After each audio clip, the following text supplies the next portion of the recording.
opening. Nagets po? Ano po itong parang, ito po. Yung ulo-ulo nga. Ano po yung ulo? Ano tawag dito? Ang tawag dito is glans penis. G-L-A-N-S. Penis. Glans penis. Ito pong ulo. Okay? Ang tawag naman po dito ay shaft. Shaft. Okay? So, ito po yung kanyang ventral shaft Kay and Rose yan dorsal shaft. Topic ni Rose. Nagets po? Ventral, anterior, dorsal yung sa likod. Okay po?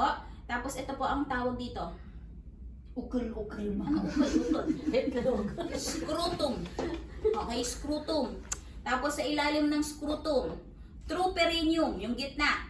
Okay, true perineum. Tapos anus. Ayun po. No? Na-identify na natin. Ngayon, lilinisin na natin. Okay. So again, pagka hindi tuli, retract the foreskin of the patient. Start cleaning. Girls! Okay? Paano muna natin siya hawakan?